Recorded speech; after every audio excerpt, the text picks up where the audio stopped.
Welcome to the Penny Bloom Podcast. Ain't another place that has got more bombast. Romp past your mom, dad's listening to Tomcats. Talking everything that make you sad. We don't want that. We're here to make you smile. Put your mind at ease. Peace, love, and bloom, and always praise Keanu Reeves. This what we about. Get some weed and now. We'll talk until we can't no more, and then we peacing out. Alright, let's go.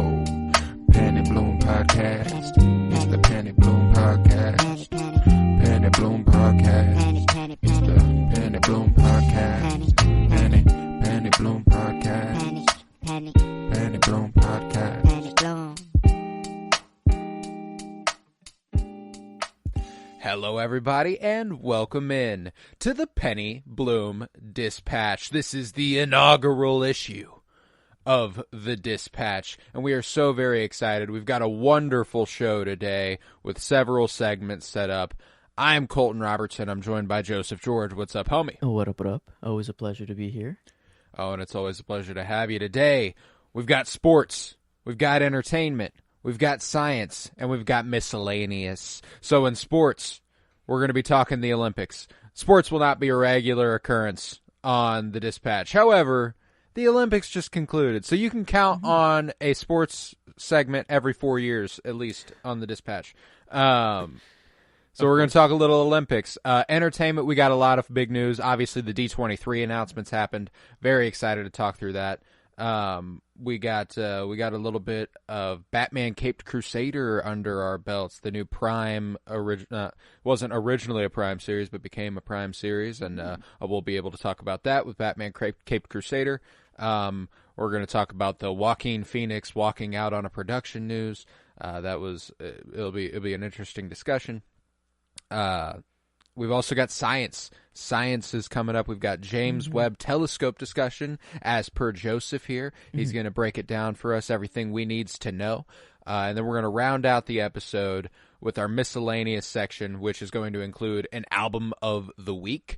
We're back on our album of the week bullshit after the conclusion. Cinema Surprise hasn't ended.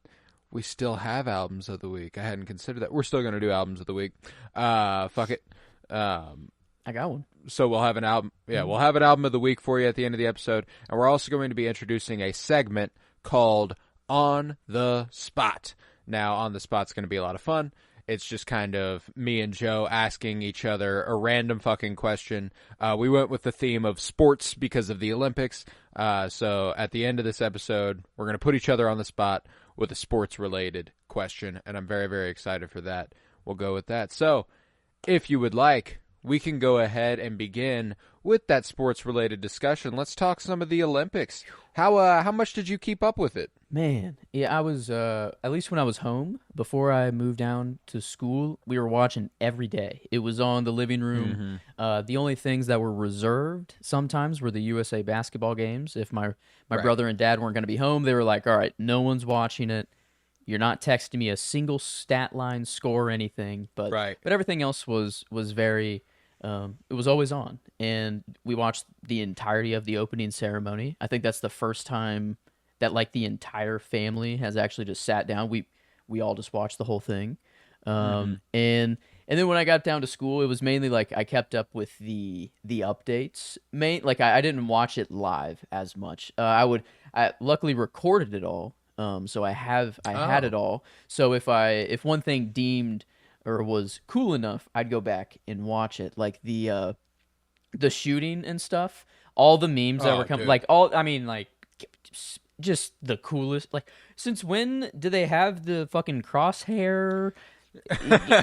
Like in front of their glasses? I feel like this is the first time I've ever seen gnarly. this. Well, I know for a fact this is the most I've ever been tapped into the Olympics. And I think and I don't have anything to back this up. It felt like we, as a whole, were more tapped in than we've been in a really long time. Now, I know that 3 years ago, the Tokyo Olympics didn't happen until 2021 because of COVID. And when it happened in Tokyo, there wasn't a crowd. So it wasn't as exciting.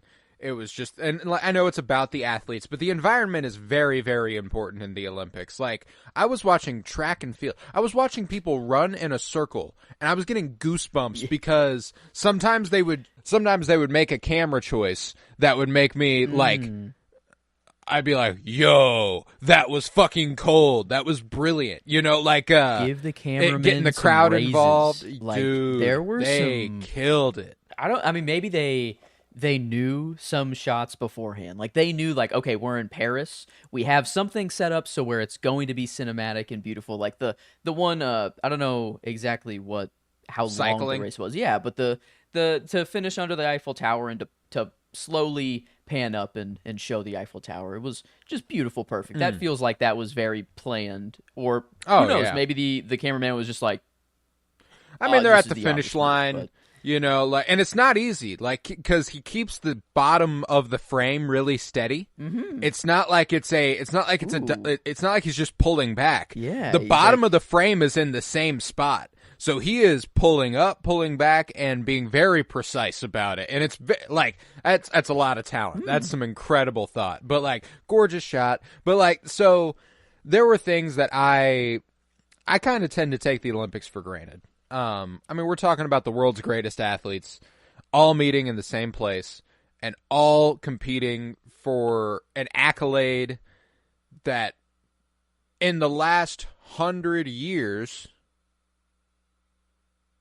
25 people have achieved. You know, like that's pretty cool. You know, like that's really, really cool. Oh, yeah. And I guess every just 4 years. Yeah, it does. I love that. I love that idea. You know, like, and I appreciate how high the stakes are, even in a sport like basketball, where we run the floor, America typically. And I mean, that was a particular joy for me, was that these players that I've grown up watching. LeBron has been in the league since I was 3 years old. Yeah, since I could conceive memory, the dude. As long as I've known sports, LeBron James has been in them. You know, like that's, and the best in them. You know what I'm saying? And that's fucking crazy. So like, LeBron James might not be my favorite basketball player of all time, but extremely special to me because of that. My favorite basketball player of all time got to commentate the Olympics, Dwayne Wade. I fucking love Dwayne Wade.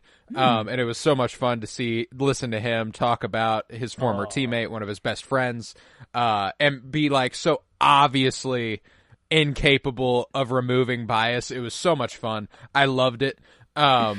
I loved Noah Eagle, the guy who was commentating alongside Dwayne Wade. I thought he was so good. He just got fucking paid. I know for a fact he is going to be doing something in the NBA because of how good he was at the Olympics. I mean, you're right about the atmosphere too, because that arena might as well have been 100,000 people. Like, I mean, electric. It was. I mean, I think it was only like 18,000 or less than 20,000, which is still. I mean, granted, plenty of people.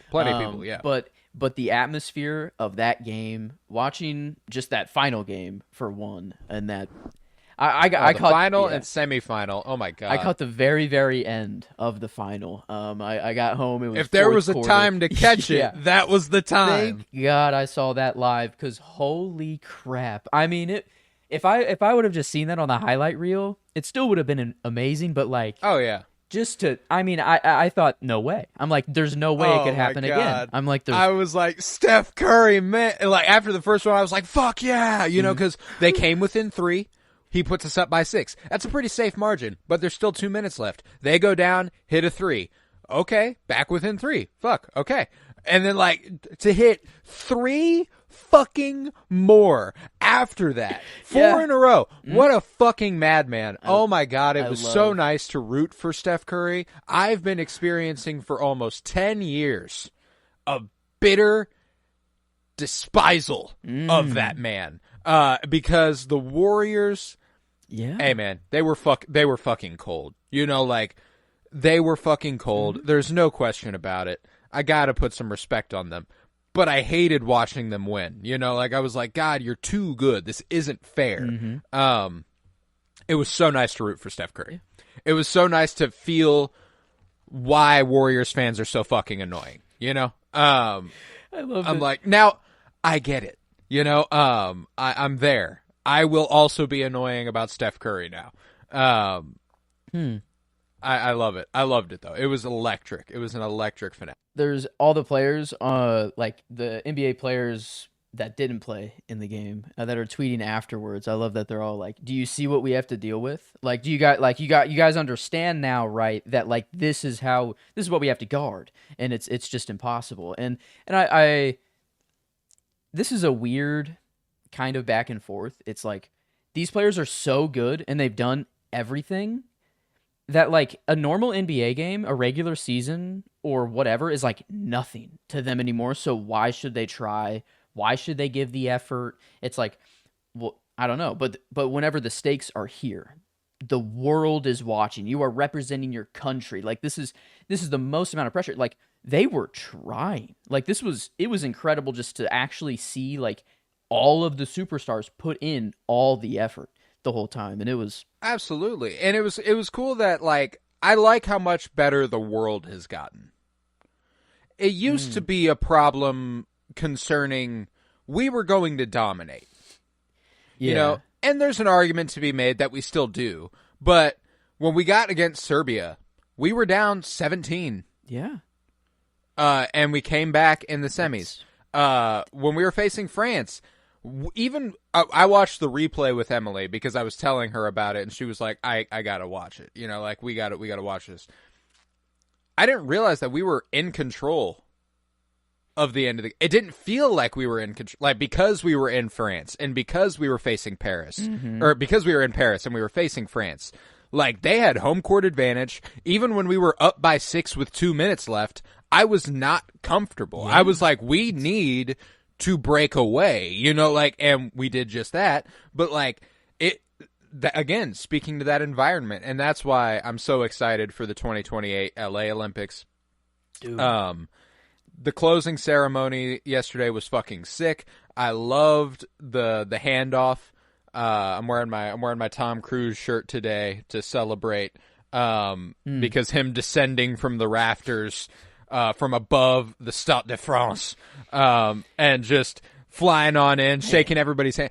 It's incredible that in a place with all the most famous athletes on earth, he is the most famous person in any room he's ever in. You know, he's Tom fucking Cruise. And like it made me realize he might be the most famous man currently living aside from most US presidents and maybe a couple pop stars. That's fair. And it's like, holy shit. I mean, he's got a 40-year-long career, but like kind of the LeBron James of movies. Of movies. Like, yeah, like that's 100%. And no better person to ring in the Hollywood Olympics than Mr. Movies, you know? So like him coming in, doing a stunt, grabbing the flag, mounting it on a motorcycle, riding it out through the streets of Paris, hopping on a plane, skydiving out of the plane down to the Hollywood sign, like him doing the classic Tom Cruise sprint. It was just like, you know what? I'm fucking ready for the most indulgent, over-the-top, excessively glamorous Olympics of my lifetime in 2028 because of it being in Hollywood, and I'm so very ready. We better go ham. Like I think I want to go. Like this is I want to figure something out. I kind of want to go. It'd be really really awesome just to be there and experience it. But like the Tokyo like opening, that like the drum kind of thing they did where it was all choreographed, like and then now like this opening ceremony where I mean huge. We could have a pretty like, fucking awesome. I wonder what we'll do. Like I wonder how because this opening ceremony kind of changed the game a little bit. I feel like it's like it used to just be in an arena, the people walk out, you cheer for them. I don't know. It brought back Satanic Panic, baby. Let's go. Yeah. God. Yeah. Wow. Come on. Anything that's just a little bit scary or you don't understand it, it's got to be the devil. But I mean, my God, the way they were like, they had a dead woman's head in her hands. It's not real. Mm-hmm. Oh, Yeah, the parts that they were focusing on were really fucking scared. Strange to me. You know, there was literally a depiction of the Last Supper, and that part wasn't really focused on really at all. I mean, I guess they were kind of. I saw plenty of that, but the Last Supper has been depicted in innumerable ways across all sorts of shit. Yeah, the one that everyone knows is painted by an Italian guy that lived fucking 1,600 years after the fact. So it's like, it's like fuck you, you know. So like, that. There was all sorts of controversy that the conservatives stirred up, obviously, with Imane Khalif ending up taking home the gold in women's boxing. The intersex boxer who they were insistent on calling transgender, when that's not true. Feels like an agenda there, you know. It's like there's eesh. But... So like we got a fair dose of satanic panic. We got another trans scare. It was wouldn't be a worldwide event without conservatives finding something to get mad at, you know. So like there's the other side of the token though. There was a lot of good. There was a lot of like the world coming together here. Loved it. And loved it. The basketball ceremony, dude on France having the Palestine flag. I saw just a shit ton of Palestine flags just in the crowd and stuff like that. Oh, absolutely. I loved seeing that. I loved seeing that. And one of the things that that really struck me was that Mike Tirico, when he was calling the ceremony, I was interested to see if they would even comment on it, because I thought for sure the broadcast TV move would be to ignore that. And he briefly commented on it. He said, and that gentleman there with the Palestine flag over his shoulders, we were well aware that some I can't remember what term he used, but displays of solidarity or something would be made in relation to the conflict in the Middle East. And obviously he still called it the conflict in the Middle East, but to even draw attention to a Palestinian flag on a world stage like that did make me very happy, even if it wasn't exactly like free Palestine. It was just kind of like, and look at that, a Palestinian flag, which I think is important when that many people are watching, because that was the only gold medal ceremony I watched. Yeah, I guess true. You know, like that was the only medal ceremony I watched, was the basketball one. So like it made me very happy. I felt like I was happy that I didn't feel like there was a Ukrainian gymnast who they did a little and obviously I didn't watch week 1. Come week 2, I didn't see many Israeli athletes. I didn't see many Palestinian athletes in most of the events I watched. And I watched a lot. I was astonished by how few of them I saw. They just must not have qualified. Obviously, there were only like 8 Palestinian athletes there at all, because gonna be tough. Hundreds of them have been slaughtered. But they did like she's from, like, one of the Ukrainian gymnasts is from one of the places that is continuously bombarded by the Russian military. And they did a little piece on her prior, and I thought that's a cool little touch, and it made me curious if they had done anything in relation to the because I didn't catch week 1 and I didn't watch anything with any Israeli or Palestinian athletes, but I know they did it for a Ukrainian. I at least saw a political ad. I don't know if it was by them by the Olympics necessarily, but it was an Israeli athlete going around shaking. That was an Iranian. It was an Iranian ad. They ran it in Iran. That was the only Iran. The thing that was directly about that I saw. I didn't think that was actually broadcast, like globally broadcast. Yeah, and that ad was that ad could have been handled better. The menorah is not the image you want there. That becomes that becomes generally anti-Semitic, not that's true specifically about Israel. Although the message I think does come through, but I do think it adds a fuel to the fire for the Zionists who want to be like, see, they're just anti-Semitic, you know. That's true. Yeah. The menorah was not. I think the menorah was a poor choice on the shoulders.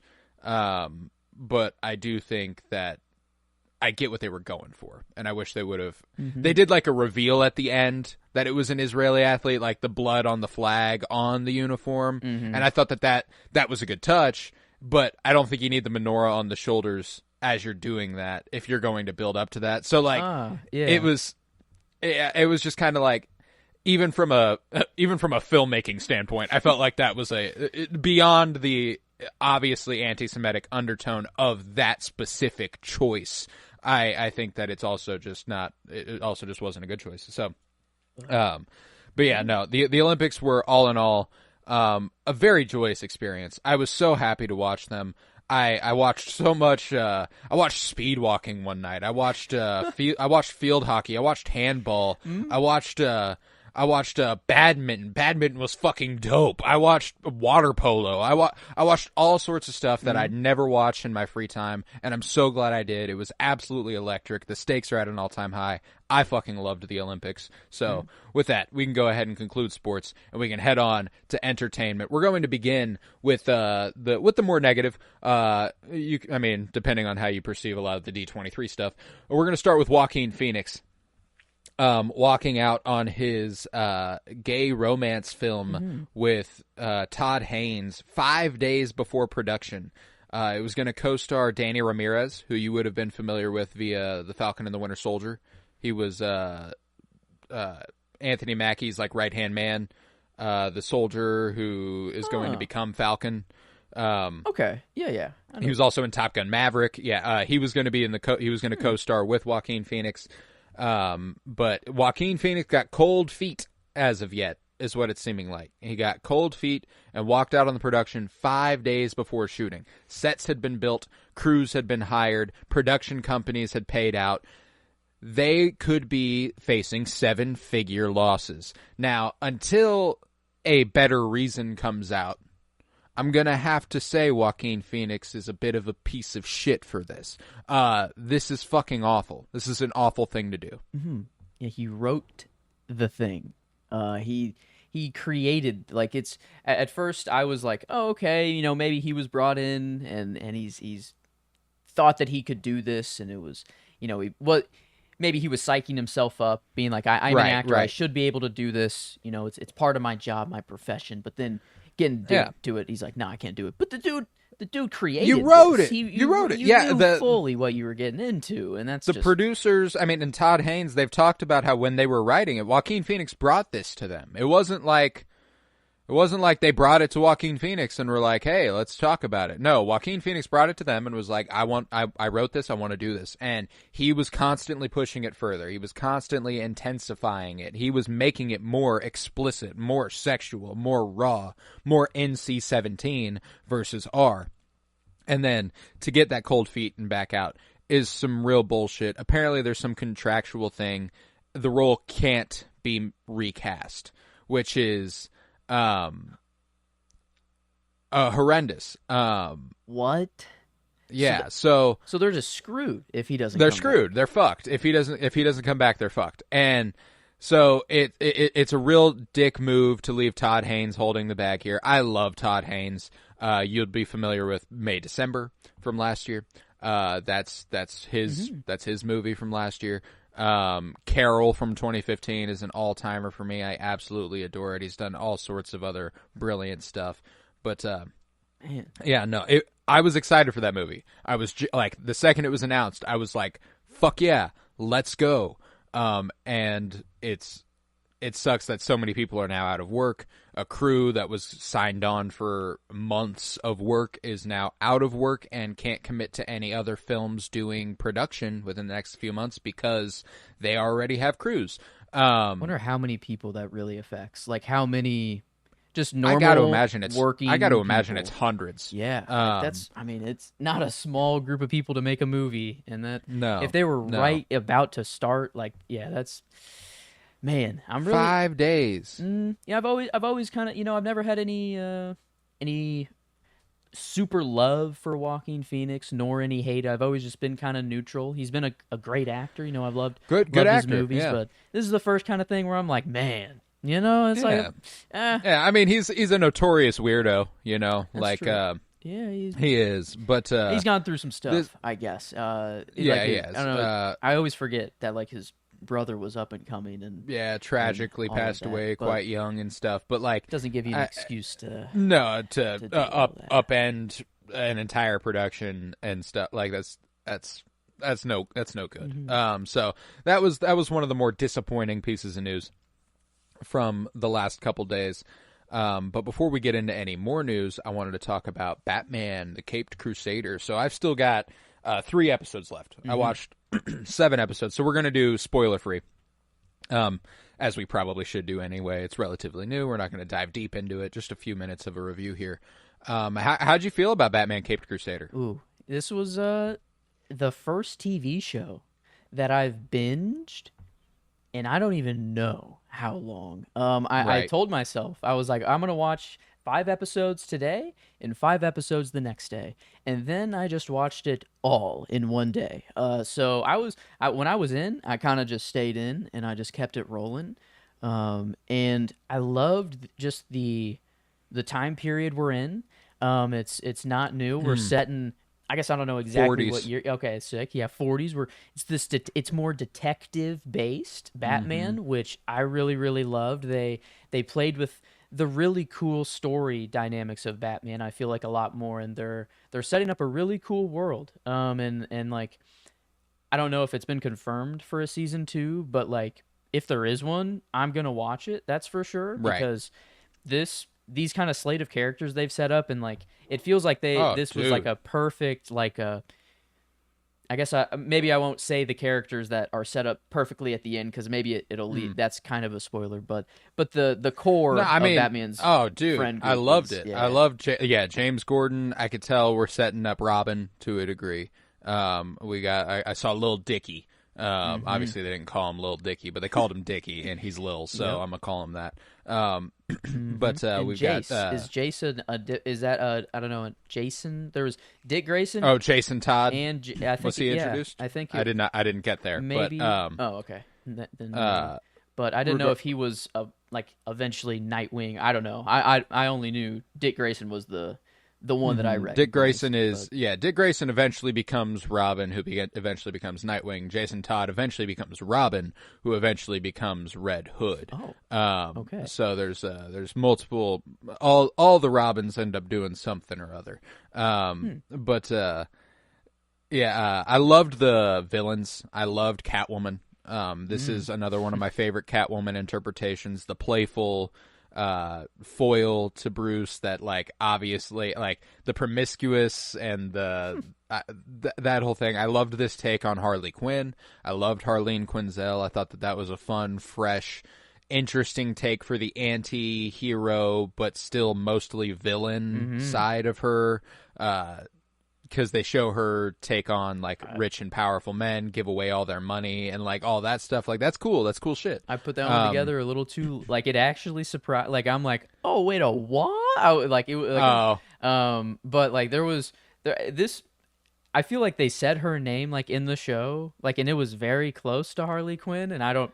Maybe I was just, Harleen Quinzel. But I was just, I don't know. I was just in binge mode, I guess. I was just kind of just sitting Eating back it up. and watching. Yeah. It was not. I don't know. It was super easy just to sit back and watch. So and I mean, like, in those first few with Clayface and Oswalda Cobblepot as with the Penguin, and my least favorites actually came towards the end of my watches last night.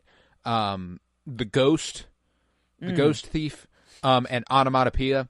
I like Onomatopoeia in comics. Works a lot better in comics than he does in live action. Yeah, he wasn't or not really. live action, and on screen. He just Because kinda the stood there. ominousness of the snap is a lot different in comics when you can't hear it than when you can't, like, it's just a guy saying shit on screen. But in the books, it's like, oh, this guy's fucking scary, you know? So, like, that was I appreciate them trying to adapt somebody like Onomatopoeia, but what it showed me is that he is made for comic books.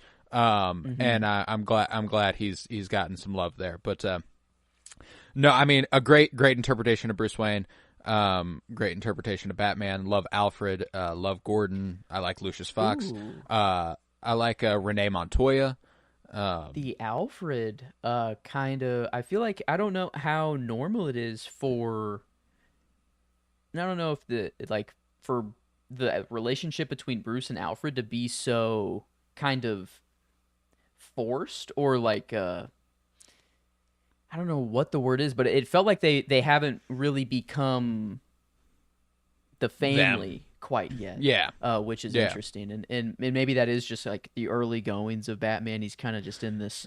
They are fresh. Like, it feels like he is brand new. As far as the way they all look at him, there's still like myth about the Batman at the beginning. They're like, oh, a fucking bat, like sure, Dracula, like that whole thing. But I don't know. I really dig it. I love the world that they built. I think that one thing that I'm kind of so on is I like the animation in wide shots and whenever there's inanimate objects and their settings. I like the textures they strike and the sort of it reminds me of Batman the Animated Series a lot. I'm not a huge fan of the way they animate people. It's just a little plain for me. I wish there was a little more there. But it is what it is. It does look good. It's not like it's unwatchable. It's just that whenever they do these wides of these interesting textured environments and then it's just like a 2D no shadowed person, I feel really weird about it. And the intro, like there's shots. The intro's fucking gorgeous. There's shots from the Jesus. show that are just in the intro, but they switch the style to make it super noir and black. Like I'm like, I would love if the whole like, thing was that's animated what I was like gonna say. that. I'm like, why didn't they just keep it like that the whole time? It looks so cool. I never skipped it. I literally like it. I don't like. I don't. Usually, I feel like this is just a skip worthy or I don't know, a show that you would skip it, but I watched it every time because it's good I just looking, thought it man. was so It's cool. gorgeous. But yeah, I don't know. It was a blast for me. This got me. I'm definitely gonna watch season 2 of My Adventures with Superman now. I'm gonna stick in the animated vein for sure. I'm gonna get some more. Well, it makes me shows. It made me want to like. I've been after D23 announcements and Comic-Con a couple weeks ago. Like I've been wanting to get back. I've been reading a comic a day. I've been reading Fantastic Four lately, and I'm ready to dive back into some Batman again. And I want to read more. I want to read other DC. I do.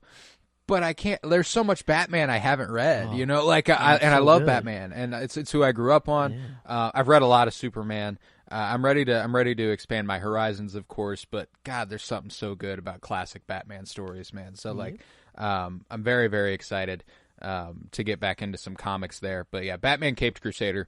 All in all, a step in the right direction. J.J. Abrams produced, Matt Reeves produced. Obviously, Bruce Timm was back to write it, who worked on the Batman the Animated Series from the 90s. So that's why tonally it feels familiar, but I do think it struggled to live up to that, but I think it was very, very good. I think it was very good. So I'm excited for anything they might do in the future, if they do anything else in the future. Yeah, I hope so.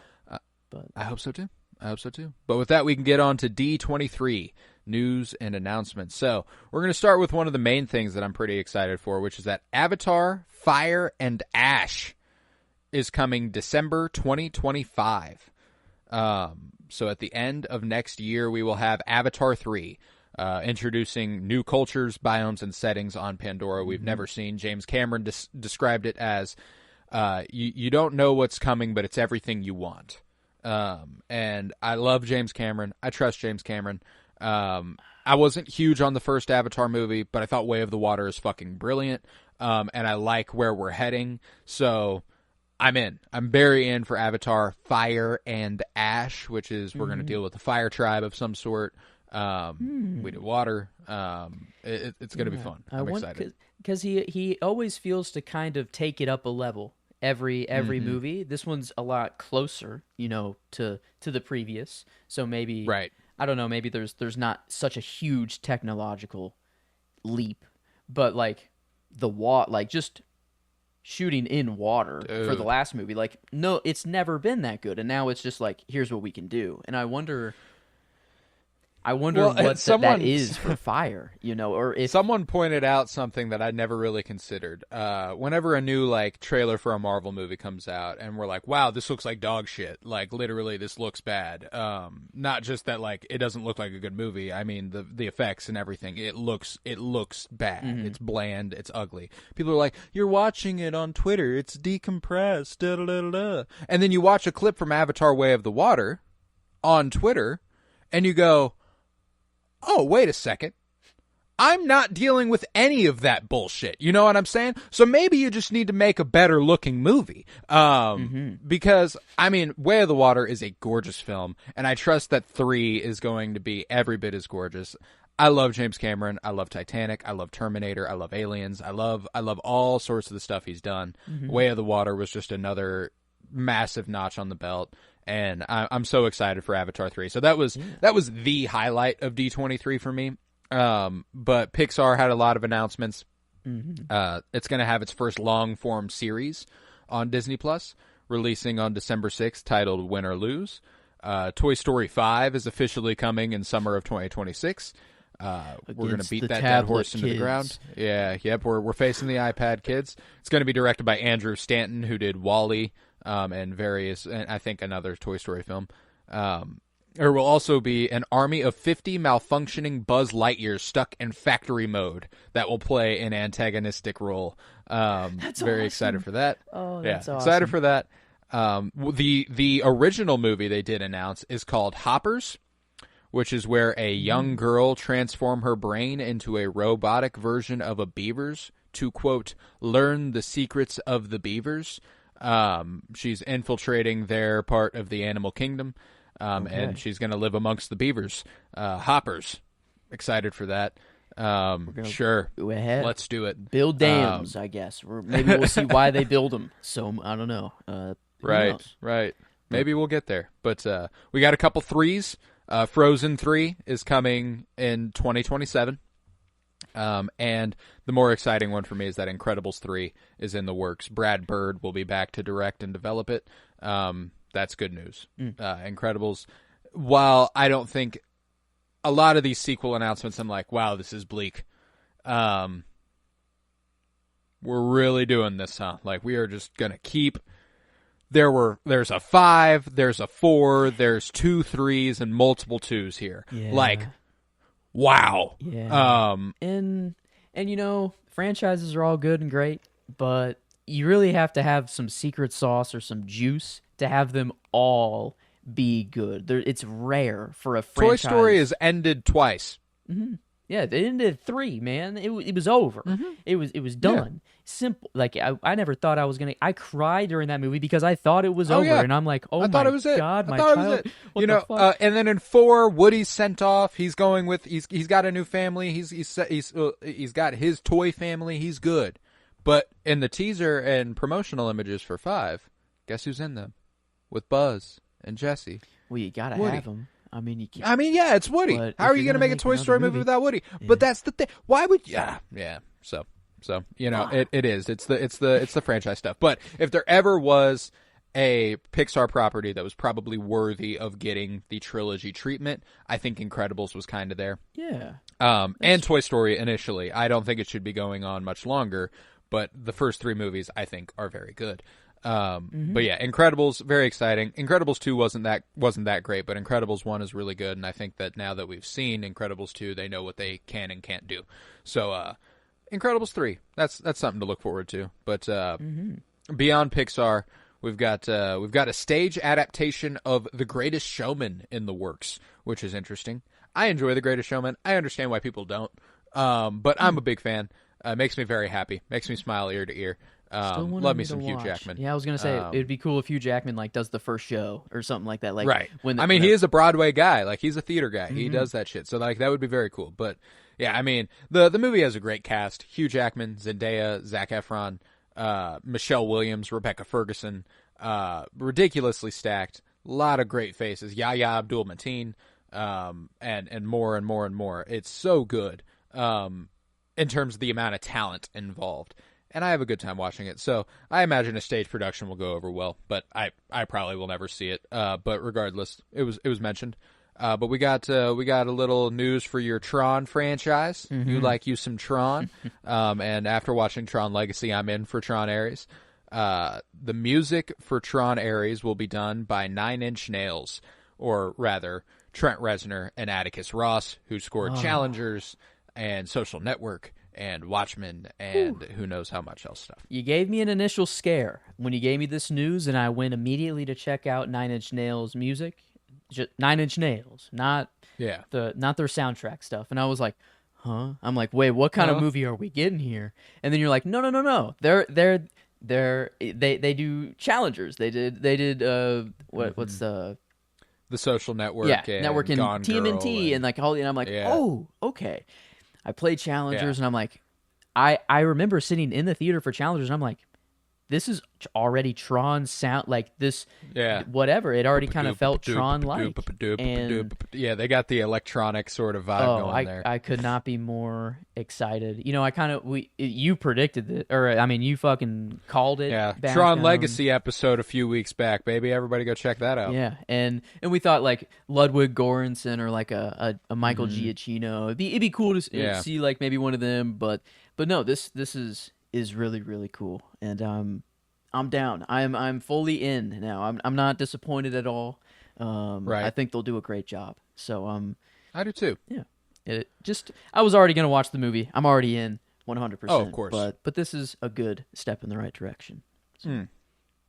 No, I'm with it. But yeah, no, and that concludes the news as far as Tron is concerned. We've kind of gotten all the information we need. We just need the movie at this point. We did hear apparently this movie will interact a lot more with the real world as we suspected it would off of Tron Legacy. So with that, we'll head to some of the Marvel news. Daredevil Born Again. Season 1 is coming in March of 2025. So it's right around the corner. And Season 2 will begin filming within weeks. They are going. They are booking it on Daredevil Born Again. They are committing that this is going to be a show for them, and I'm very pleased with that. Do we know I'm how very many excited for Daredevil episodes? Did they? I think it ended up being 9 or 10. They committed to 18, which did feel like a big commitment. Didn't feel like they could live up to that. They've still got it listed as 18 in the IMDb, but I think that's dead. Well, but it's a weird era that we're in. You know, it's not like it is. But I would like a 18 episode season. But I would love it. I would love a procedural style MCU show, superhero show. I need that. And I mean, I love Charlie Cox. I love Daredevil, the character. I love Matt Murdock. Kingpin's back. Punisher's back.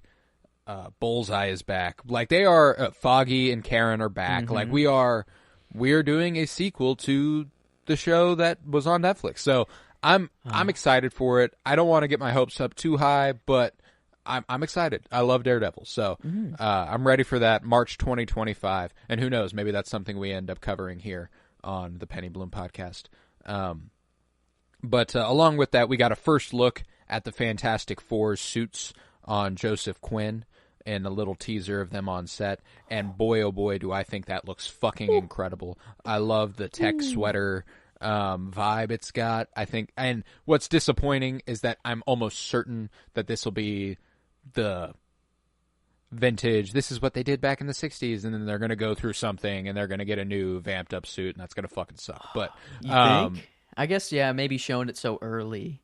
You know, I don't know, but them giving us just one of them was like. No, I trust that we will get enough time with them. I trust we'll see them do stuff in these suits.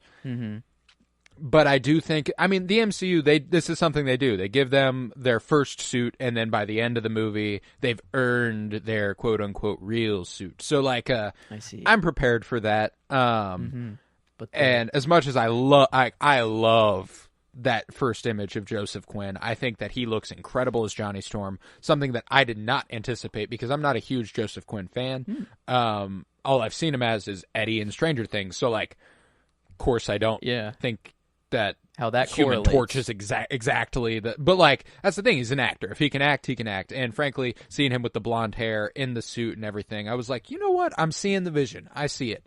I'm very excited for Fantastic Four. So that was an encouraging sight.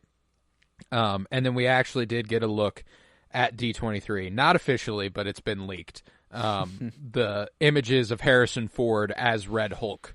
You've seen his face now, and it looks like Harrison Ford is a giant Red Hulk. So like, that's fun stuff. I can't wait to see how if he's just having fun with it, or I feel like he's just gonna give it. I don't know, not as all as in like no, but he's having fun. He's getting paid a lot of money to look like an idiot, and he's prepared for that. Oh man, but yeah, I'm excited for it. I think that Harrison. I like Harrison Ford. I don't know how keen I am on seeing this movie at all, or if I will, but I like Harrison Ford. So at least he's in it. It sucks that the only MCU movie with Harrison Ford is this one, but and it sucks that this one happens to be the one that has Anthony Mackie as Captain America, because I like that choice, and it just looks like this movie is going to be a piece of fucking dog shit. But like, very. Ooh, it's just I don't know, a lot of tricky real world stuff that they were like, ooh, maybe actually we're gonna rewrite it a little bit. Now they're like, just a lot of weird stuff going on with it, just a lot of ugly shit. So yeah, but beyond that, I was reminded that we have a new Marvel show coming out in a month. Agatha All Along comes out in September. Yeah, September 18th, the premiere of Agatha All Along will happen. That's right. The WandaVision spinoff, a spinoff of a now 3-year-old show that they decided to develop because a song from 3 years ago went big. I have to imagine this won't be received incredibly well. They changed the title 5 times in those 3 years. Oh, and then the whole thing being like, and it was Agatha all along. But it's a good recovery. But the thing that blows my fucking mind is that we're managing to get a show about Agatha Harkness, a spinoff from WandaVision 3 years ago, and the Blade film is stuck in limbo. You can't figure out how to do the cool guy kills vampires thing? Yeah. That's what we can't figure out. I saw someone like the Blade announcement, putting on the hat, and, like, everyone cheering, like, years let's ago. fucking go, we're getting Blade. 5 fucking years ago. That was 2019. Yeah. And because of that, Mahershala Ali has not been doing a lot of stuff. Mahershala Ali is an incredible actor. He's just kind of waiting around until he can do Blade. Like, fuck pit, that man. noise. MCU is just kind of, man, it's dangerous to go in there as an actor. It is. But I have faith that we will eventually get it. I can't, they're trying too hard to make it something the character's not. Just make him kill fucking vampires, man. So that's the MCU stuff. The Agatha All Along stuff just really emphasized to me how fucking poorly they're handling some of the characters they can't get off the ground, like fucking Blade, who is so fucking simple, it's crazy. I agree. Yeah. I agree. So, with that, to round out the D23 stuff, we will talk Star Wars. We got some fun stuff. We got the Skeleton Crew trailer officially. Obviously, we do Fulcrum, a Star Wars podcast, for those who are tuning in with us for the first time. We're big Star Wars guys. I've got all my Star Wars stuff on display right here. In fact, I haven't moved it from Fulcrum. But I liked the trailer for Skeleton Crew. A lot of people are ready to write it off. Already? Which, what? Yeah. Well, the thing is that I enjoy a lot of the choices that it makes. I think that it's a fun decision to start the story in suburbia in a galaxy far, far away. I think that's fun. I think that's goofy. Obviously, John Watts has a soft spot for 80s nostalgia. He did the Spider-Man Tom Holland trilogy. And there's so much John Hughes, Breakfast Club, those high school coming of age films. ushered into that trilogy that, like, him doing a Goonies riff makes a lot of sense. When I watched that trailer, I'm getting indie vibes. I literally watched Goonies, like, it was the one, I think it might have been the first movie I actually put in whenever I got here. And it was, at least to me, it was a breath of fresh air in Star Wars where it's like, no lightsaber. It doesn't feel like there's anything galaxy implicate. You know, this is just a story that they're telling inside of the Star Wars universe, and I don't know. I feel like do more of that. I would love that. And I would love that. I like to, I don't know, the 17 years of Vader, or more with Obi-Wan and Qui-Gon. Like, yeah, I want that stuff. Obviously, those are my boys. I want more one-offs, though, man. I want more singular stories. You know, like, because I mean, The Mandalorian started as that. You know? And that was when it was its most exciting. Is when it was like, holy shit, this is just, like, obviously it's in the middle of the timeline, but it's a huge gap. You know, it's still 20 years before The Force Awakens and 5 years after Return of the Jedi, you know, like it, but obviously that was always going to snowball into something like this. This is the first thing like that, no? It feels like it. Like, this is... And even so, I don't think it'll end up being like that, which really sucks. Jude Law's character being a Force sensitive, that's true, is bound to do something. Maybe this is the path. I don't know. I'm trying to, like, it's kids. You know, it is set after Episode 6, though, so, like, it's set in the same Mando timeline. So, like, there's no Talon. Yeah, I'm excited for it, though. I think it's going to be cute. I think it's going to be adorable. I'm very happy with it. I need these little child actors to be protected at all costs. They are going to hear some fucking awful things, which really sucks. That's true. Man, yeah, that sucks. It really that we sucks just that know that's going to happen. We know for a fact that there are going to be grown fucking men who say awful things to these children, and I need them got. So, yeah. But Skeleton Crew, I think it looks fun. I think it looks cute. I'm excited to cover it on Fulcrum come that time in December. But I really like that. We got a little bit of news about Andor Season 2 officially. Ben Mendelsohn is officially back. Officially, we got a little glimpse of him in the ISB room with, you know, Partagaz and all that. Good day there, boys. You haven't been talking to the cops now, have you, mate? I fucking love Ben Mendelsohn. Orson Krennic coming back. I want him to be Uncle what is it? Uncle Harlow, Cyril Karn's mom being like, I talked to your Uncle Carlo and I got you a job. I want somehow for him to be Uncle Carlo. I think that would be fucking hysterical. Narc's uncle. Yeah. Oh, man. That'd be... You know, but that's obviously a big swing. But Forrest Whitaker will be back as well as Saw Gerrera officially. We know for a fact Saw Gerrera will be back. That's very exciting. I cannot wait to get that fucking trailer. I'm going to, like, the stuff I've seen from behind the scenes, the leaks, the stuff. Oh my God, does it look good? It is officially going to take place over the course of 4 years, which we already knew. Each arc will be a year apart, essentially, is kind of the understanding I have. So, we're getting 4 fucking movies. And we're going right into Rogue One. Look at it like that. We are getting 4 movies that are building up to Rogue One. That's fucking cool. So you know, I like the standalones. Obviously, I'm excited for the standalone. But Andor is a different kind of breed, man. I'm ready for that. Can't wait to just watch all of Andor in one sitting and then just watch Rogue One after, and then just... I feel like, well, I guess that's actually quite the long endeavor. Now that I think about it, that would be like a whole day for season 1 and 2, and then the movie. But we're obviously no one doubts season 2 of Andor. Every Star Wars fan is in. Already. So we're all there. We can all agree on Andor. But but the thing that we are having trouble agreeing on is the first teaser of Mandalorian and Grogu. It reveals the return of the Razor Crest. Oh wait. Yep. That wasn't just recycled foot. That's a new. They built the new one. Zeb. Oh. Zeb is inside the Razor Crest. Oh, yeah.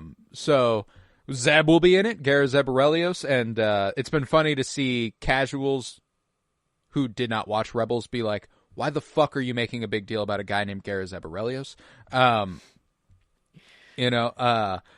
I saw someone call him a glup shitto, and I'm like, I get it, but like, he's not a glup shitto. By definition. We're doing a Rebels rewatch, so naturally we're a little biased. We like Gareth Zebarelios, but yeah, this is coming May 2026, and we saw some fun stuff. We saw the Snowtroopers, we saw the AT-AT, we saw Mando and Grogu piloting the legs of an AT-ST, which is really fucking cool. It looks like it's going to be a good time. Obviously, the teaser was a lot of B-reel, a lot of clips from the show, a lot of stuff we've seen before. But I'll be there.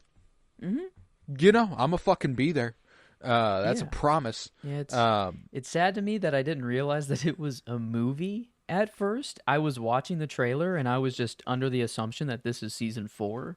And that they're calling it Mando and Grogu, and then it's like, oh yeah, no, this is a movie, and I think that's a bold step. It's early in the game, and there's still a whole lot to be shot, and it could just be they're waiting for Pedro to get done with Fantastic Four. Hopefully they'll get as much of him in, but doesn't really feel like it that they're going down that route. But I'm gonna still hold off hope that he's in there and. But my thing is that I think breaching this into a movie franchise is a bad idea. Because frankly, I think the show should already be over. I think the show should have ended with season 2. So the fact that we are going to get a season 3, a season 4, and at least one movie, because this trailer doesn't give me a lot of hope that we're getting one movie and that's it. So how does that work? How are we going to get another season of Mando? And then, that's just so, it's so clunky. It feels like it's like for a fan trying to get into it right now that wants to watch. They hear about this movie coming out that are only movie watchers. They're like, oh, do I have to? So I have to watch 4 seasons of a show before to get this, and it's. I don't know. That's It's really bold. It's really bold, and I think it's a really bad idea. I think that to make this the first movie on the other side of the Skywalker saga is a bad idea. I don't think it's nearly accessible enough unless they make it accessible. And if they make it accessible, it's a one-off that doesn't really pertain to the show. And then we're not exploring the characters in their full capacity, so it's like, what are we doing here? Why not just make a new fucking movie? So they're in a corner, and it's difficult. I don't have faith they can pull it off, which sucks because I love Star Wars, and I used to believe in Favreau and Filoni unabashedly. I don't anymore. I think that they kind of have the George to them, where they have some good ideas and they have the cool nerdy stuff you want. They have fun, They undoubtedly have fun, and I have fun watching it. They're good ideas, but the execution sometimes can be extremely lackluster. So we'll see. I think that ultimately, when I think about what's happened post season 2. As far as the emotional ramifications of the first 2 seasons. In the first season, IG-11 dead. Brought back season 3. In season 2, Din gets the dark saber. We're building up this kingmaker rise of sorts, and it's like, holy shit, what are we going to do here? They realize, wait a second, this guy probably shouldn't have the dark saber. So they go ahead and undo that, season 3. We destroy the Razor Crest. Blown up his home, his house, the place he lives, everything he loves, gone. In one fell swoop. Apparently that's back. Grogu gets sent off with Luke Skywalker. We're done with the baby.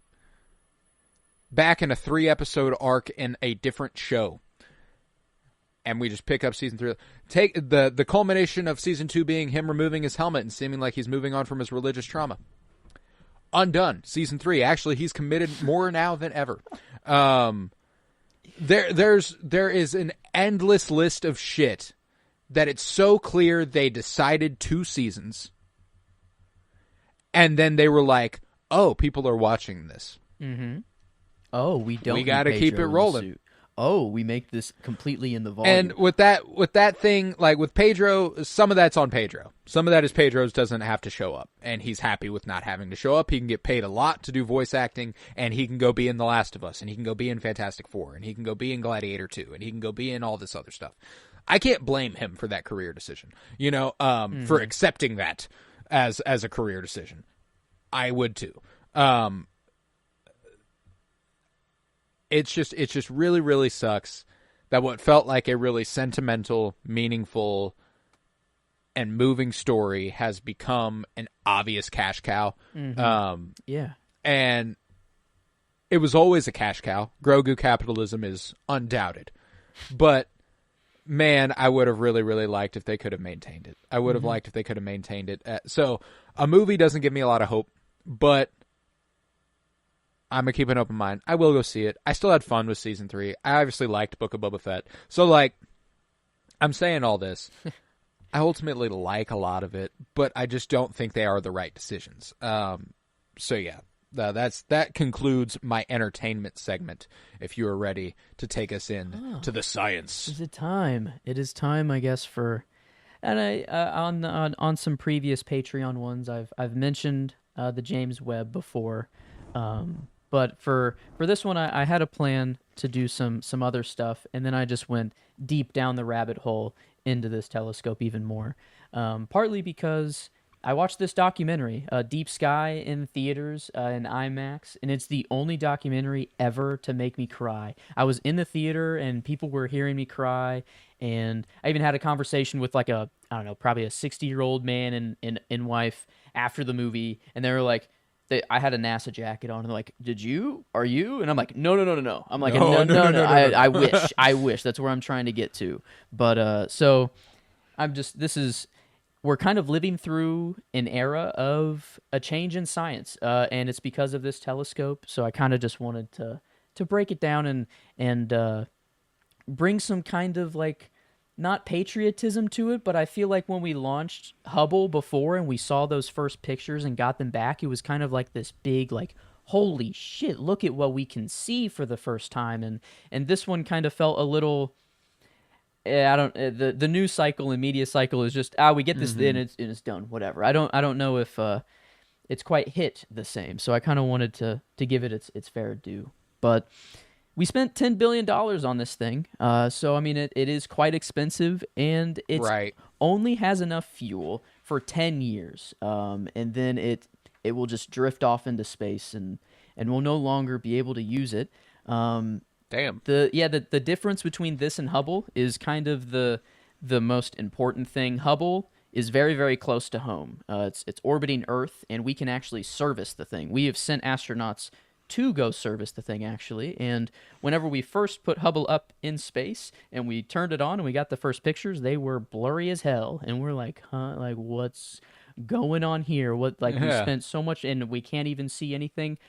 The mirror somehow in launch got ground down by 1/50th the length of a human hair, and that was enough to completely render the telescope useless. That's insane. So they had to send a crew to go and put some lenses on Hubble and give it a pair of glasses. Basically, this thing that they have spent so much time and money to perfect before it gets up into space, they have to go give it a pair of glasses like it's already an old man, kind of up there. But regardless, Hubble is still giving us everything that we've for a lot of discoveries since then. But James Webb, the difference here is this one is 1.5 million kilometers away. This one is beyond the point of service. Once it is out there, and it has to be completely autonomous. It has to do everything on its own. No human is touching this. So everything had to be designed on Earth and thought of before. And just the challenges of just launching just anything into space is already hard. Right. Hubble, it didn't work. Like they launched it and it got there, but then it fucked up whenever it got to where it was supposed to be. So there's so many points of failure along the way, and it could just go so wrong. But this is why we spent $10 billion. Hubble, the size of the mirror is like 7.5 feet. It's about just a Victor Wembanyama plus a little bit, not much more. But like as far as a normal That's human, crazy. As far as a normal human, it's still quite big. Yeah. James Webb, it's 21 feet and a half. So like it is. So 3 Victor Wembanyama. Yes. So we got a lot of Victors up there, and just the more light you bring in, the clearer your pictures are gonna be. But the challenge of having that big of a mirror is it can't be like that in the rocket. The rocket is very small, so the mirrors actually had to fold up, and kind of like the whole telescope was folded up. And then while it was going out to where it was eventually going to be, the mirrors had to unfold, the sun shield had to unfold like an origami like piece, which all of these things, there's 300 points of failure, single points of failure along the way after it leaves the rocket. So the rocket launch has to go perfectly, which is the easy part now, which is crazy. We've gotten to the point where the rocket launch is actually easy. We can do it quite easily now. But the second it is in space, it starts this unfolding process, and the mirrors are actually kind of the easy part. They unfold. They're very rigid. They are very strong. Right. They're made of gold and beryllium. Beryllium is like the stiffest kind of metal that we know, and we coated it with gold because it's super reflective, very expensive, but it'll work. The cooler part to me is kind of this sun shield that's below it. And the reason we have this big sun shield down there is that the sensors of the telescope, they have to be like as cold as possible and as close to like absolute zero as possible. Not just like cold in our brains where it's I mean cold because they're so accurate that the atoms inside of the sensor that vibrate and move cause enough noise to where there would be you would get pictures of the atoms in the sensors rather than the stuff you're trying to look at in space. So they have to cool it down so much that the atoms are not moving, or as little as humanly possible. So this telescope, they have to get it down to 6 Kelvin, which is 6 degrees off of absolute zero, which is, I think it's like negative 500 and something degrees Fahrenheit. Damn. So we're cold. And the space that this is parked, 1.5 million kilometers away, is really, really cool. It's called a Lagrange point, and it's just a point in space that we can just set stuff, and it'll not really stay put exactly, but it will follow Earth and just stay in this one spot sort of locally and follow Earth and the sun. And so it's this sort of point where gravity cancels out a little bit. There's like 5 different points where this happens on Earth, but this one just happens to be on the other side of the sun. So the Earth is actually blocking the sun's light for most of while James Webb is just chilling out there. Earth is blocking the sun, so we don't actually have to cool it as much. All the sun hitting the telescope is the main heat source. That's the only heat source you got to worry about. And so when it's behind the Earth, we're all good. But it actually orbits this point, so there are points where it does go into the sunlight, and it's important because there's solar panels on it, and that's actually how it's powered. So it needs to actually enter the sunlight. But when it does, there's 200,000 watts of heat coming its way. A whole lot of power that they have to dissipate. And the sun shield kind of does that, and it gets it all cool. But the coolest part, the way they cool this machine somehow, they need to get it even colder. The sun shield gets it down to negative 273 Celsius, but they needed to go even lower. So they created a completely new cooling system from scratch. It's brand new, and honestly, this is kind of the craziest bit of engineering in the entire telescope to me. Not the cameras, not the sensors. This cooling thing, they are literally creating a single sound wave in a tube, and off the physics of this sound wave alone, they are pulling the heat out of the the high compression sound wave parts and the cool out of the low compress. That is all that's happening. They are just sending pistons back and forth, just making a sound wave. That's all that's happening in air. And then they just have pipes connected to where they know it's going to be cold, where they know it's going to be hot, and they suck it out. And in theory, it sounds pretty easy, but like no, that pistons, sounds I get it, but that's insane. These pistons that are going back and forth, if they are not going back and forth at the exact same rate, at the exact same speed, if they weigh a 0.1 milligram off, if anything is off, that causes vibration in the telescope, which causes the images to be rendered useless. So these have to be the most accurate pistons ever created on Earth, a sealed system that will work for 10 years without any service. So it's like that is why these parts have to be created with such precision and accuracy. And so it does this. They have multiple of these. They create these sound waves, and so that's the first step of cooling, brand new. And then it's still not cold enough. They have to send it through. They send liquid helium through a pipe that gets cooled by this sound wave, and then it goes through just this other system that basically just shoots it through a super small hole really, really fast. And it's the equivalent of blowing air out of your mouth with a really small hole versus like really big. It's either very cold or very hot. And just off of that, it cools it even more. So it's not like a refrigerator in the sense that like we think of. They literally are using just sound and then just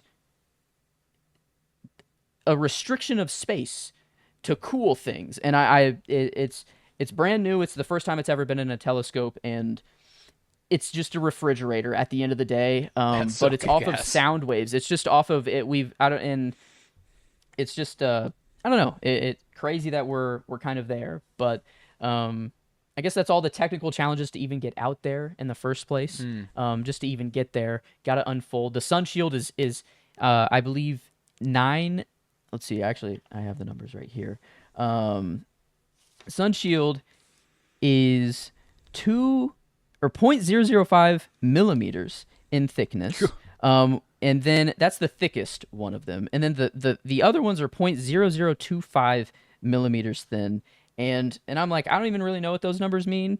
They have a 100 nanometer coating of aluminum on them. And this 100 nanometer coating is like 1/100th of the width of a human hair. It's like they are putting on the thinnest little layer of just aluminum on there, and somehow this is keeping out all of these things, and it's just off of metal properties and off of the physics alone, which is, it just blows my mind that all this stuff can be out there. But if there's a single tear, a single rip in that sun shield, the light goes through, the whole telescope's fucked. And so it's cooked. It's insane that all of these things are going right, but it's chilling. It's been out there for 2 years. We've been getting data for 2 years, and the first images that we got back were like the kind of the 3 fingers of God nebula that Hubble gave back, but we saw a much more detailed version. We're seeing gravitational lensing legitimately for the first time. We got pictures of Saturn and Jupiter, our home planets. And all of these pictures came back, and I feel like they were on Twitter, and everyone kind of was like, whoa, like, holy shit, we're seeing space. And maybe that's just my Twitter because I'm on space Twitter.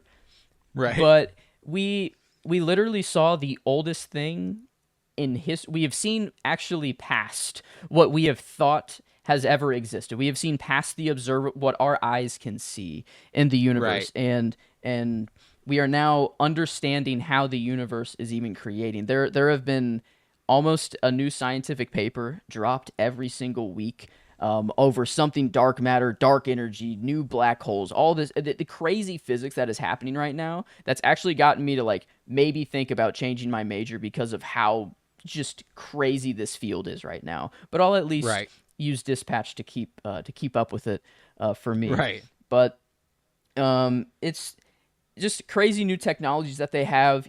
Hubble is one big mirror, and it takes one big picture at a time, and it has to stay focused and locked on that place for quite a while. And James Webb still has to do the same. They have to stay locked in on like the same target for about 100 hours is about how long it takes to take a picture, a really good detailed picture. But the difference is they have these micro shutters on board on the camera that kind of breaks up the one sensor into 250,000 different little sensors. So it can shut off the parts of the sky that are just black and dark and don't have anything, and only focus on the parts that we want. So it's kind of, they have a main spotter camera that'll spot things first and just take a general image that is kind of quicker. And then once they have these things that we've seen, then they go into the other sensor that can shutter off all of the dark spots. So it spots first, and then it cancels out all the dark, and then after that it sends it to the mega sensor called MIRI, which is the one that needs to be super, super duper cold. And that's when we get all of the good science and all the redshift and how old things are, how all of that sort of stuff is. So it's all built into James Webb instead of Hubble, where we just saw the thing and then we had to send it to like a ground observatory on Earth to get more data and find out what it actually is. James Webb has all of this built into it, all on site. So yeah, that's crazy. And now for the second year, it's, you have to like apply to use the time of James Webb Telescope, like just because it takes 100 hours to take these pictures and stuff like that. But it's just constantly being used, and it will for 10 years. And there's a conversation happening now, which is kind of the cool part where this is all kind of going, where it was planned initially just 10 years. It's going to run out of fuel. We know this. It's too far away. There's no way we can do anything. NASA right now, the guy who was in charge of James Webb and the main kind of engineer on it, he is like leading this way of building telescopes in space, not on Earth anymore, and possibly somehow refuel. They said that this is a possible refuel mission that could happen. And there's a human can't really go out there. No. And so, but they'll be gone forever. And so that it's a really interesting way of how they're going to refuel the thing. But it was never thought that it was going to be refueled in the first place. But now, because of how many discoveries that it has made and how crucial it has just been to physics and everything, I think maybe this was maybe part of their plan, because watching the old videos and their plans of it, they have this they're speaking as if it will not really go away in 10 years, that this will be a forever telescope somehow. And I think this was using a quarter of NASA's annual budget every year to build the telescope, 25% of their entire budget. And that's just a lot of money from the government. The government doesn't really want to give NASA a whole lot of money anyways right now. Space is being privatized a whole lot. So it's like not a lot really going on. But now that we're getting all these discoveries and a lot is actually happening, and this new cooling system, I think that they put together a lot of really cool things to kind of show this is why we spend a lot of money, like all of these technologies eventually lead to MRI machines or medical advancements. We don't know what we're going to get out of this. And I kind of wanted to just, like, I've seen new pictures of Saturn. I see these new pictures all the time. And I've seen pictures of Jupiter before James Webb. We've seen the planets. Mm-hmm. But to think of like our parents or our grandparents who they've seen like artist illustrations of a planet, or like to think of the people that haven't just had these pictures in their life, their whole life, and just to know what the planets look like. But now for us, it's kind of like, it's always been a thing. But now I'm just seeing it clearer. Mm-hmm. But to think of people that didn't even know they were there in the first, like to go back even further than our grandparents and stuff like that, I just wonder if we're living through kind of an era where a new understanding or a new something will happen, where the Earth used to be flat. Now it's not. Now we have a solar system. We're not in the center. Like if we're living through whatever we're approaching another one of those, the next jump of that is, which is, it feels like everything is just getting of the universe older, and we're even like the fabric of the universe is like we're learning new stuff about it. And I don't. It feels that we are approaching something really, really quickly. And it's just really cool that this one telescope can lead so many Do all discoveries, that. and this is Yeah. one of 4 that's operating that NASA sent up. So this just happens to be kind of the big Kahuna, the one that's been doing it all. But yeah, I mean it's working. Scientists are using all the time it can possibly, like it is booked up for these 10 years, and it's just been so exciting to kind of to be the nerd and keep up with all these discoveries. And I'm learning so much about quantum physics now, and dark matter and all this shit that I've just heard of, but now I'm actually I'm just interested enough to keep up with. And so yeah, I guess just that's the good old James Webb telescope and getting there. But just I don't know. I don't. Maybe I'm too egotistical to feel like we're living through a change, and I feel like I want it to happen in my lifetime.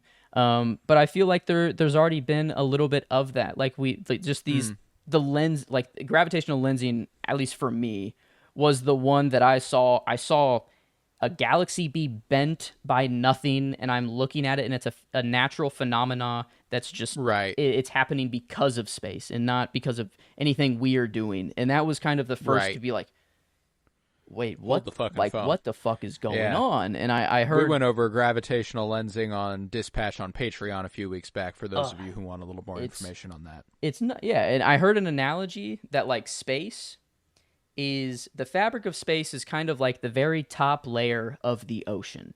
And all that we see is just the white foam that kind the of waves folds crashing. over, Yeah.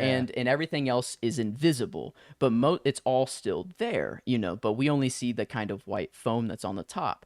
But then imagine that one layer going all the way to the bottom of the ocean, Yeah. and it's in every direction. And it's just the more and more I try to wrap my head around space and the world we live in, it breaks my brain more. And Yeah, right. what more can you want from theory alone? But we are getting the actual images now. This is reality. We're doing the practice, So, not yeah. just the theory. No, I love that. And I'm excited to keep up with your excursions, of knowledge, your thirst for discovery via the science segment here on Dispatch every week. Man, yeah, you've talked about James Webb a little bit, but never so fully. I've never had a full understanding of exactly what that telescope does. So I appreciate you breaking that down for me, because you're right. That cooling system is fucking crazy. Like the fact that we're, I don't know what practical I imagine use it has. I don't know in the future, but I mean, it's off of just literally sound. Like it's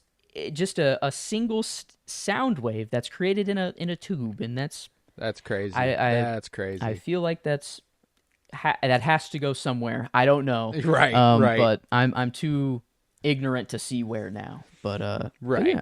No, but we'll find a way. We'll find a way. But we'll conclude science there, and we've got one more segment for you. We've got our miscellaneous segment where we'll do album of the week, and our segment on the spot, our sports themed questions. So stick around through the plugs for that.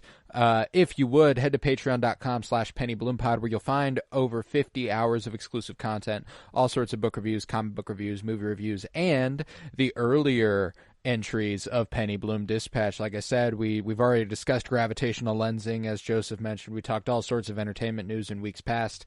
I think we had 6 issues of Penny Bloom Dispatch prior to this on patreon.com/pennybloom.pod, so you ought to go check those out. Head to Twitter, follow at PennyBloomPod for any updates on anything we might be doing. We are currently doing Fulcrum, a Star Wars podcast, and that continues this week. Our Rebels rewatch pushes forth on Fulcrum, a Star Wars podcast. I believe this week will be episodes 6 and 7 of Season 1. So you ought to go check that out. And this Friday, Cinema Surprise continues with The Banshees of Inisherin, selected by Joe here for the penultimate episode of Season 1 of Cinema Surprise. So stick around. You won't be disappointed with where we're taking you. But yeah, so Twitter, at PennyBloomPod, the place to be. And Cinema Surprise on Fridays. You got to be there. But with that, let's go ahead and give the people an album of the week. What's yours? What are you feeling? Well, I've been listening to music a whole lot more now that I'm just in my own place. I always have music going.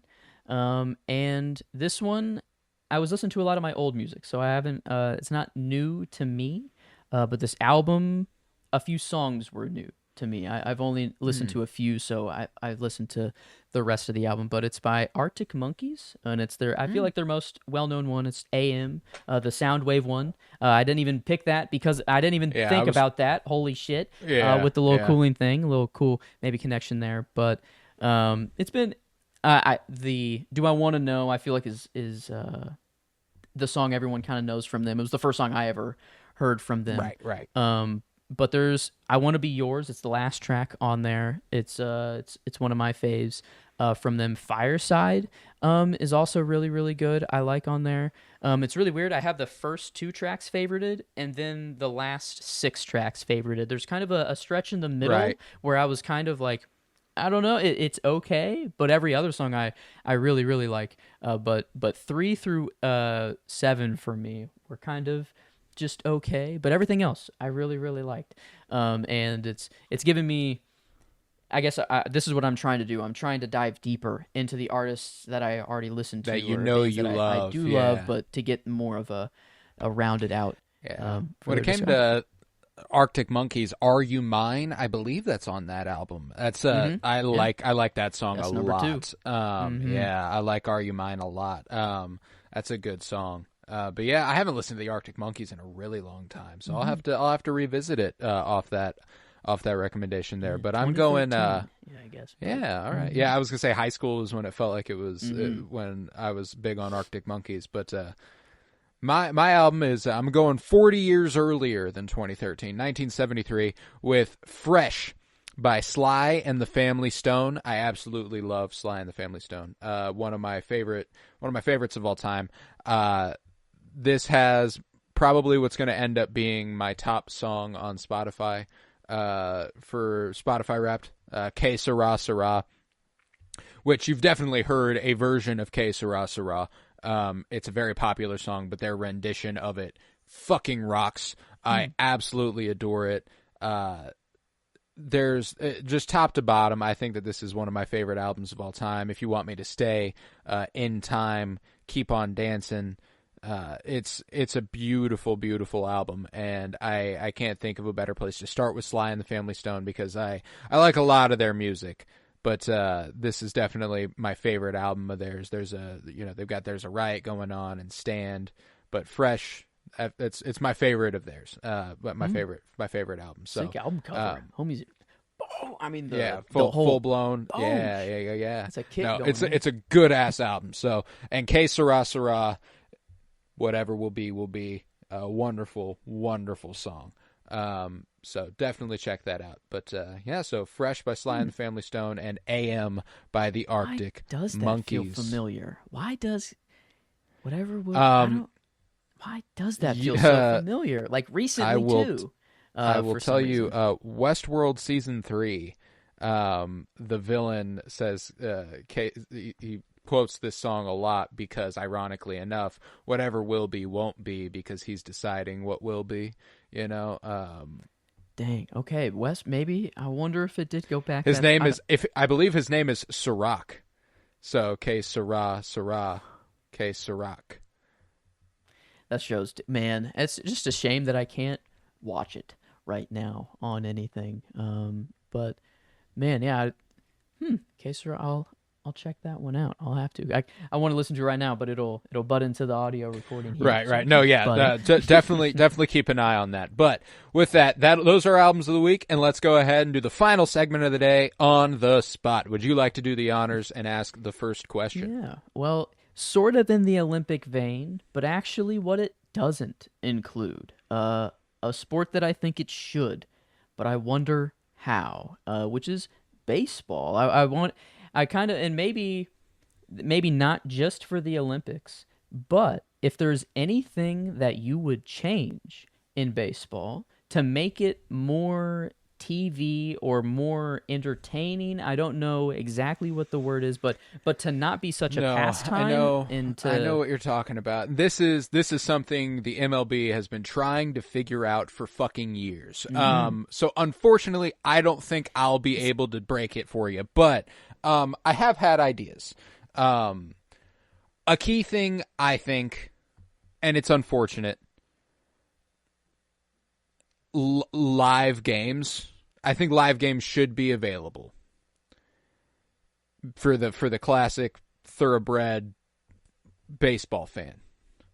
Most games should be pre-recorded and aired in a more concise fashion. Because I can't blame anybody for thinking that baseball's boring. Baseball is boring. You got to love baseball to like watching baseball.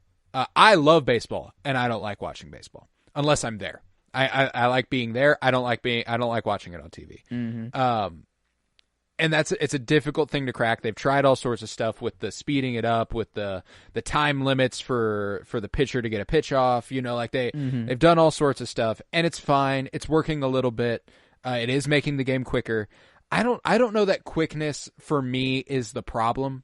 I like breathing with the baseball game. I think that's the point of baseball. It's a slow game. It's not. Now it sucks that doesn't translate to viewership. It really does. But I don't. When it comes to the solution, I don't know. Maybe it's as simple as some of that bullshit you see on TikTok with like a clip on one side of the screen and Subway Surfer on the other. Maybe they just need something on the other side of the screen that's more entertaining. You know. I mean, there was a stretch. I think it was the All-Star week that they did in the MLB, but they mic'd up some players.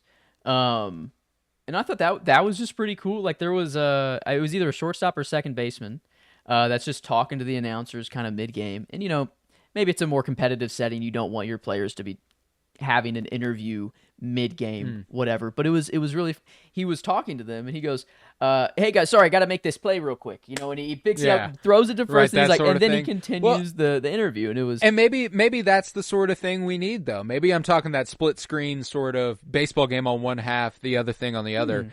But the other thing on the other, there are people who will talk about the sport for 3 hours,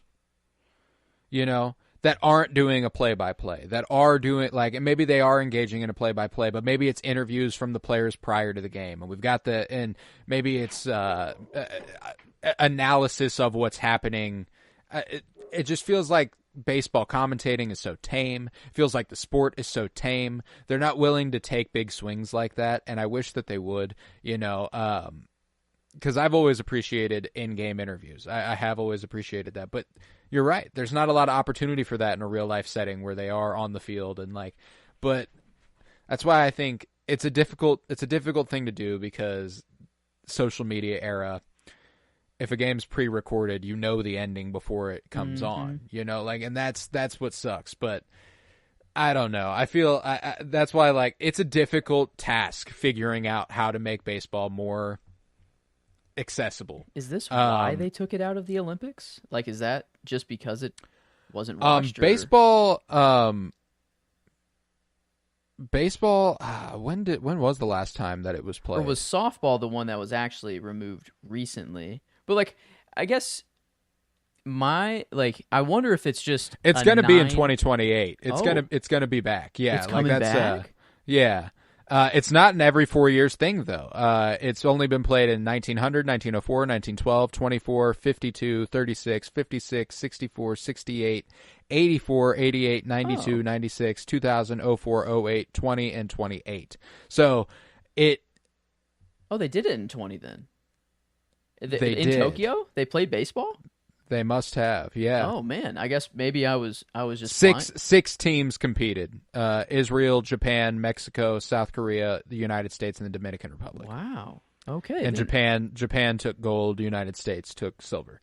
Because I was just going to say, maybe just make the game a little 9 innings, 7. Softball's been 7. That would make it more intense. Yeah. In the part of the game that you're always wanting to watch is the end. Yeah, it's like the bottom of the ninth, or it's just the ninth inning. It's the battle. It's when they all start to really rally and kind of go. And that's the other thing too, is that the way to make the game more exciting is radicalizing it. We're changing the game fucking thoroughly. And it's too far. I don't want them to do that, but if you are going to make the game more exciting, it would probably have something to do with I don't know, the way we keep scores in bags, and washers and stuff like that, where like you score a run, they score a run in the next inning. Okay, well that means it's 0-0. Like it's like each inning is kind of its own competition, not just the full game. Could be an interesting thing. So like if you go up if you score 2 runs in the top of the inning and they score 1 run, it's now 1-0. You know, like, and obviously when it comes to statisticians and the way that we keep track of that sort of thing, like it would be a complete overhaul of the game, which is why I don't think it ever will happen. I don't even know that it strictly should happen, but those are the sorts of ideas that need to be getting floated in terms of how to create a more entertaining environment for a viewer. Making each individual inning in some way a competition is the way to do it. I don't know how though. I don't know how. Yeah, it's a tough I wish question. I could give you. I didn't expect a full answer. Anyways, just I knew there was a conversation to be had. Yeah. Oh, absolutely, absolutely. So I appreciate that question. That's exactly the kind of thing I'm wanting. But I'm going a little more personal to you. Mine's going Olympics. It is Olympics based, because of the Olympics obviously concluding. And I want to preface this by saying, obviously, neither of us are going to be able to compete in the 2028 Olympics. No. And I'm not saying that you will be able to. What sport, if you trained as hard as you could at it for the next few years, do you feel you would have the best shot at competing in the 2028 Olympics? And I want to preface this by saying it's not because I'm not choosing my sport because it's easy. Not by any stretch. None of this is easy. I want to say that. For some reason, I feel like if there's anything I feel I could train at and I could get good enough to do it, that is what I would want to get. That is what I would want to commit to. That's kind of how I'm looking at it. Not strictly like, well, that seems the easiest, so let's do that. Like, no, like none of it looks easy. Because, yeah. I don't know. Like, they'd dust me. I was watching speed walking, and there were people walking that I was like, I couldn't even tell they were participating. They were that far behind. You know what I'm saying? I'm like, they will fucking cook you in that. So like, this is an interesting question here. My mind immediately jumps to swimming. It's just because that's what I know and what I love. But those swimmers they're 7 feet tall. I don't have the body for an Olympic swimmer. Right. I feel like just to have fun, I've always wanted to do the half pipe snowboard, like Shaun White. But I know that's winter. Olympic I know that's shit. winter. Yeah. But like that would be fun. Summer wise, I feel like something gymnastics. Something I don't know exactly what event in gymnastics, but I feel like the rings or the rings, the pommel horse. Dude, to be the fucking sleeper agent and just be activated for pommel horse, and that dude became, I don't know, that's pretty funny. The Clark Kent, I mean, the branding, taking his glasses he off. Oh, fucking! I feel like it's something gymnastics, but I would say pole vault. I'm light. I feel like I would love to just fucking wing myself launch up yourself. there. Yeah, and that's tough. I mean, that would be hard, but... And I wanted to emphasize that we're not picking these because they are easy, and that's particularly because obviously I came up with the question. I had time to think about it. Mine is water polo. Water polo is excruciatingly difficult. They are treading water 9 feet deep, swimming back and forth, playing soccer in water, essentially. That shit sucks. Like, I have no doubt that is the most exhausting sport, one of the most exhausting sports ever.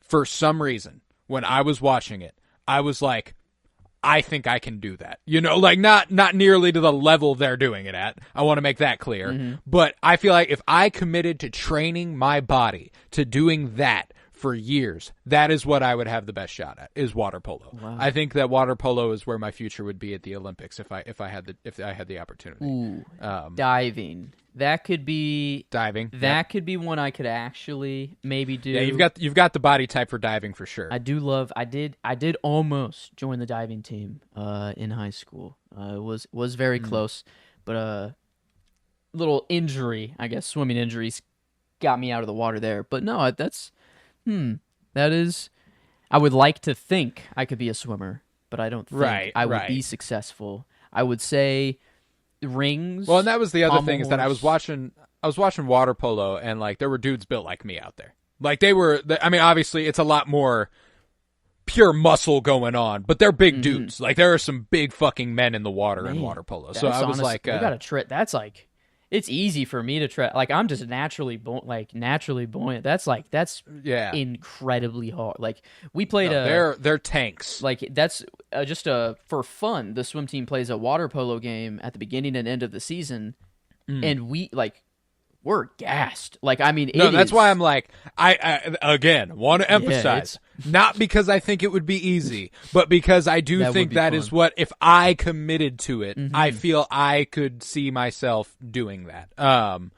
And like, so water polo was where my gut took me, but gaming's coming in, I think, next year. So maybe I got a shot. Maybe I'm actually gonna be in but. Okay. No, but so fun. With that, we will conclude this edition of the Penny Bloom Dispatch, and we will be back next week with another version of On the Spot. Do we know what our theme next week might be? Yes, that's right. We were gonna maybe pick it on the air. Let's commit to movies. Let's do movies. Easy. A movie on the spot, and that's broad. Anything pertaining to movies you get to ask. So next week's On the Spot will be movies. We'll have another album of the week. We'll have more entertainment. We'll have more science, and maybe something sports related if anything of note really happens. So and maybe something else. Who knows? There could be any number of things that occur. So that's the fun of the Dispatch. But we know we'll have entertainment. We know we'll have science. And we know we're going to get you that fun little segment at the end, an album of the week. So with that, we will conclude this episode of the Penny Bloom Dispatch. I was Colton Robertson. I was joined by Joseph George. Thank you very much, homie. Oh, thank you for having me. It's always a pleasure to be here. Oh, and it's always a pleasure to have you. And remember, peace, love, and bloom. And go check out AM by Arctic Monkeys and Fresh by Sly and the Family Stone.